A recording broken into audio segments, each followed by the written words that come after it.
আসসালামু আলাইকুম। Ayesha kitchen and blog চ্যানেলে আপনাদের সবাইকে ওয়েলকাম জানাচ্ছি। আজকে আমি আপনাদেরকে তৈরি করে দেখাবো বাঁধাকপি দিয়ে পাকোড়া।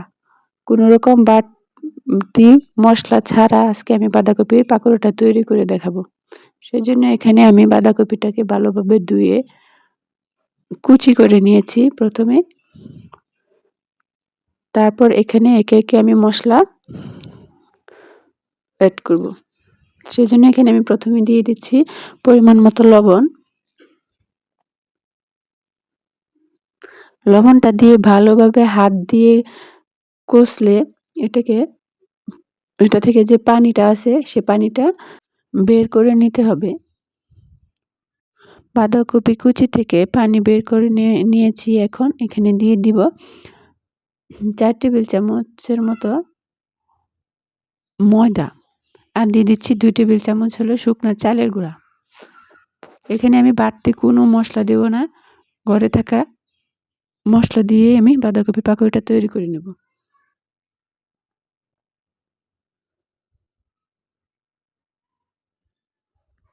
আর এখন দিয়ে দিব 1 চামচের মতো ধনিয়া গুঁড়া আর 1 চামচ ভাজা জিরা গুঁড়া, আর দিয়ে দিচ্ছি 1/2 চামচ বেকিং পাউডার।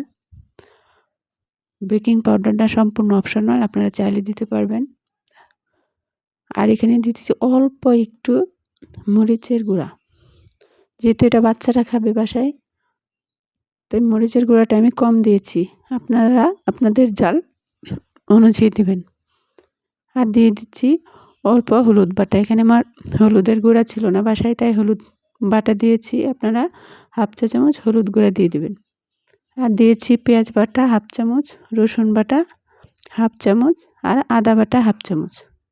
আর এখন দিয়ে দিচ্ছি 1 কাপ পরিমাণ পেঁয়াজ কুচি, আর দিয়ে দিচ্ছি 1টি কাঁচামরিচ কুচি। আর এখন দিয়ে দিব টমেটো সস।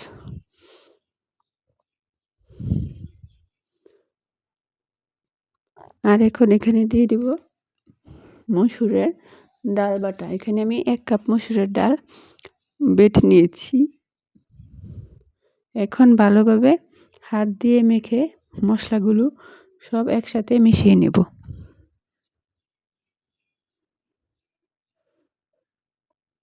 আমার মশলাগুলো ভালোভাবে মেশানো হয়ে গেছে। এখন আমি বাঁধাকপি পাকোড়া তৈরি করব। আমি বাঁধাকপি পাকোড়াটা তেলে দেওয়ার এইটুকু ভিডিও করতে পারিনি, ভুলে গেছি। আপনাদেরকে পরবর্তীতে এটা দেখিয়ে দিব। দেখতে পাচ্ছেন আমার বাঁধাকপির পাকোড়াটা কি সুন্দর হয়েছে দেখতে, আর ভিতরেও খুব মচমচে হয়েছে, খেতেও অসাধারণ হয়েছে।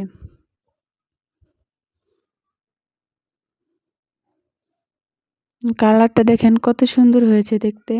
আমি এখানে বাড়তি কোনো মশলা দেইনি, যেহেতু আমার বাসায় ছোট ছোট বাচ্চা আছে, তারা খাবে।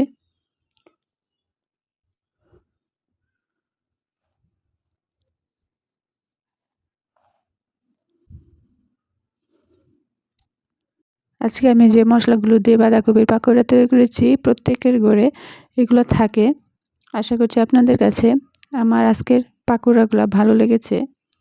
যদি আমার বাঁধাকপির পাকোড়া ভিডিওটি ভালো লেগে থাকে, তাহলে আমার চ্যানেলটি অবশ্যই সাবস্ক্রাইব করবেন, পাশে থাকবেন, আর লাইক করবেন, কমেন্ট করবেন, বেশি বেশি শেয়ার করবেন। আবার আপনাদের মাঝে মজার মজার রেসিপি নিয়ে হাজির হব। ধন্যবাদ সবাইকে। আল্লাহ হাফেজ।